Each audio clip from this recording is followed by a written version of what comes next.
Hi everybody! In today's video I want to share my short lecture from Trojan Horse Was a Unicorn career camp and also in the end answer some of the questions I was asked during the camp, but a bit more fully as here I don't have a time limit. This talk will be about work as a freelancer artist, how to choose projects and do not regret it later. Briefly about who I am. I'm a concept and visual development artist, started my path in 2015, taking commissions and short tasks from Freelancer.com and Upwork. And in 2017 I got my first job in a studio. And since then I'm working as a contract freelancer for different projects from games to movies and cartoons for companies all around the world. Being a freelancer is a style of life, encountering and diving in various projects, contacting different people and teams, like a sea journey moving from one island to another and always wondering what will be next. But this journey can be difficult. And some aspects are able to cause troubles not only to a freelancer, but to artists who prefer to work in one steady place for a long time too. At first, for example, all sorts of layoffs. There is always a nice new different reason for this, and there will be a few more always. The second is not so obvious, but in my opinion even more damaging. It's not being on your place.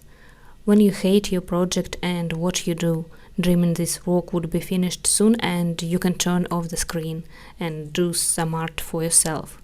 Strangely enough, for a creative industry, but I heard this pretty often. When I started to work in my first offline studio after a few years of freelance, I was surprised. People hated Mondays, because on that day they have to go to work. It startled me, and during years of working from home I heard this rumor, but when I faced it, it was still too strange. Well, summing up the introduction, I mostly work as a freelancer, but I very rarely take the short contracts. In other words, I don't draw just one or two pictures, but dive into new work when there is the whole world waiting to be created and whole story to be visualized. What means those projects can't last a few days. They are in the long process of production for months and years. In the beginning of my career, I ran into situations when I hated what I did, and to avoid this in the future, I naturally formed kinda rules for starting new contracts. Rule of 3. The rule itself is quite simple. First, choose the team, second, project, and third, money. Exactly in this order and not another. Now a bit of explanation. First, choose the team. Why is this important? And yes, it is most important thing even when you never see the office and the whole team is online, scattered all around the world. In fact, during all years of my career, I've seen the actual office only twice. But still the team is on the top of the list. As I mentioned before, projects are a long-term journey. You can't make a game or a movie in a week or even a month. There is a long work of concepting, writing, modeling, animating, etc., etc., and a team of different people visualizing one idea.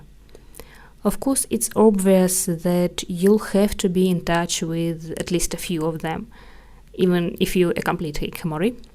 But even that is not the main reason. The main reason for such order in the rule is that during this long period of making the project, the life is happening. It doesn't care about you, about your work, because it just doesn't care about anything and anyone.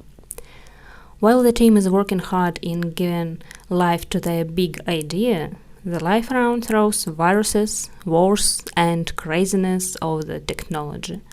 And it will find what to dig up for a present next time for sure.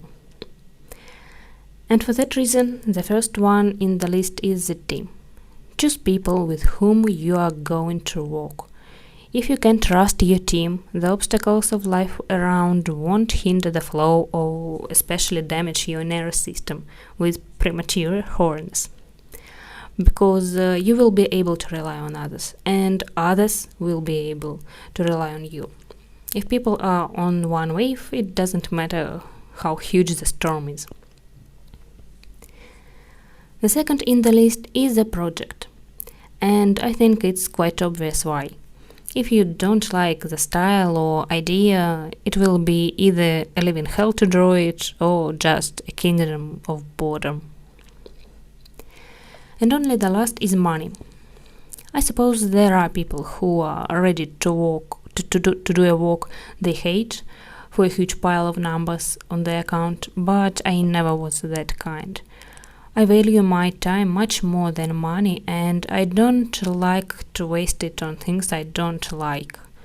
Of course, there is an important part of I need to pay bills next week, dentist costs like a Ferrari, and fridge is empty. But money is an important thing in our life. The detail that helps me to have time to choose projects and don't panic when life twists itself in a new direction is diversity. I think everybody heard about this from a lot of books and other videos, but here's the brief idea. Don't put all your income in one basket. If you have different incomes, they will support each other and in turbulent times, and also that allows you to take breaks between client work and gives time to personal projects, to do personal projects. I like diversity because it can also be a passive income. Work for a client is always an active income. It is interesting, but you must work every day, every week to get a new sum of money. But if you have a passive income, you've done it once and it just lays somewhere there and brings you some amount of money. It's pretty useful. Of course, diversity will give you an opportunity to choose projects, to choose what to do what you like, and it is what the rule of three and all the talk is about. So this was the main part, and now some of the questions I was asked before on the career camp. I decided it's a good idea to answer them here a bit more. The first one: how to find ideas for passive and side income. Here I can share only my own experience. I just did a list of possible incomes for artists, for everything I do, and just popular ideas of others for side income. Then I threw away most of them, and because I just didn't like them or the idea of spending time on them was painful. Because I don't think choosing for a side income something that you don't like is a good idea. It's a short way to create another boring job for yourself. The result of my research was photography, writing, courses, and creating my own stories. All of them are connected and support each other, and in result, I'm working for one idea just from a bit different sides. Things I threw away were different merchandise shops, prints, and similar things.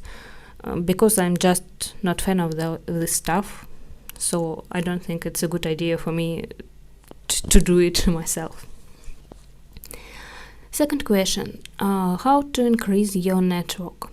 In short, courses, conferences, work, Discord chats of artists, and LinkedIn, of course. During courses, you connect with teachers and other students. Most schools have their Discord servers, where everybody shares useful information, and also there could be posts of jobs and different opportunities. The same about conferences and Discord chats of artists. In all those places there are a lot of junior and senior artists, and for example, the interesting thing about junior artists, you never know where this person will be in 2-3 years. maybe someone with whom you got acquainted in the beginning of your career will become an art director and will ask you to join his project. So don't forget your friends. Third question: how to avoid gaps between projects? As I said before, I work with long-term contracts. They last for a lot of months, somewhere a month or a month and a half before the end of the project. I begin the search. I usually just click the button on LinkedIn, open to work. And also, if there are some works I've done for my personal projects during this time, I'm posting them to create some activity that brings attention to the account. I rarely post something when I'm in active contact work, saving artworks for a useful moment. Usually someone sends the letters during the first week, but it takes time to find exactly the perfect project, so I prefer to begin early. And also, there are periods when I make some rest after client projects for studying or personal work for a few months. In that case, side incomes are working, and also a certain amount of a saving account on a saving account for a few months is very useful too. So this is all for today, and if you have other questions, please write them below the video. I hope the video was useful in some way, and thanks to everybody. Bye!